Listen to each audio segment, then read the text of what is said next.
வணக்கம் மக்களே. திமுகவின் தலைவரும் தமிழக முதல்வருமான ஸ்டாலின் அவர்களது வாகனத்தை பறக்கும்படை அதிகாரிகள் சோதனையில் ஈடுபட்டுள்ளனர்.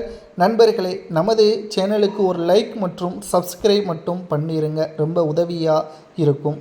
அதாவது பறக்கும்படை அதிகாரிகள் ஏப்ரல் 23ஆம் தேதி நடைபெறக்கூடிய சட்டசபை தேர்தலை முன்னிட்டு தற்பொழுது களத்தில் பணப்பட்டுவாடாவை தடுப்பதற்கு ஏராளமான பறக்கும்படை அதிகாரிகளை குவித்துள்ளனர். தற்பொழுது முதல்வர் என்று கூட பார்க்காமல் வாகனத்தை வழிமறைத்து சுமார் 75,000 ரூபாய் ஸ்டாலின் அவர்கள் கொண்டு சென்றுள்ளார்.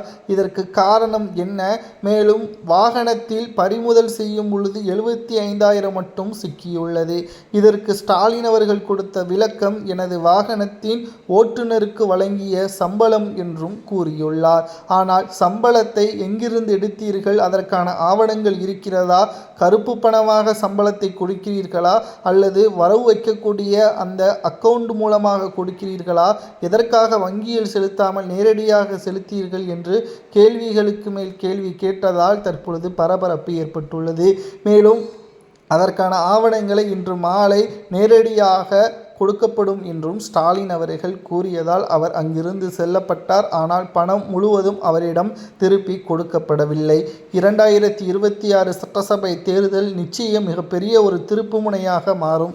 20 கட்சியுடன் கூட்டணியில் இருக்கிறார் ஸ்டாலின் என்று கூறுகிறார்கள் திமுகவின் தொண்டர்கள். ஆனால் அந்த 20 கட்சியின் பெயர் ஸ்டாலின் அவர்களால் கூற முடியுமா? அது மட்டுமல்ல, குறிப்பாக திமுகவில் ஒரு பிரச்சனை இருக்கிறது. திமுகவின் தொண்டர்கள் காங்கிரசிற்கோ விசிகாவிற்கோ வேட்பாளரை வெற்றியடைய வைப்பதற்கு இறங்கி வேலை செய்ய மாட்டார்கள். அதேபோலதான் திமுகவின் வேட்பாளருக்காக காங்கிரசின் மிக முக்கியமான நிர்வாகிகளும் தொண்டர்களும் களப்பணிகளை மேற்கொள்ள மாட்டார்கள். இது மோதலை ஏற்படுத்தும். உட்கட்சியில் அதிக அளவு கூட்டணி இருந்தாலே அது பிரச்சனையாக மாறும்.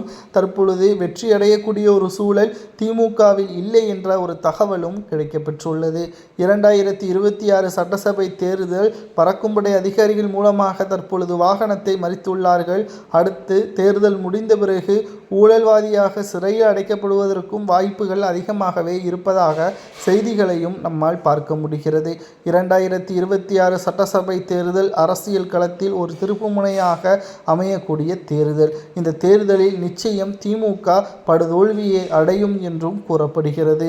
ஒட்டுமொத்த தமிழகம் முழுவதும் பறக்கும்படை அதிகாரிகள் சோதனைகள் தீவிரமாக நடத்தப்படக்கூடிய நிலையில் வியாபாரிகளும் சிறு தொழில் நடத்தக்கூடியவர்களும் மட்டும்தான் சிக்குகிறார்கள். ஆனால் பரிசு பொருட்களையும் பணங்களையும் கொண்டு செல்லக்கூடிய வாகனங்கள் இதுவரை பறிமுதல் செய்யப்படவில்லை என்ற குற்றச்சாட்டுகளும் முன்வைக்கப்பட்டு வருகிறது.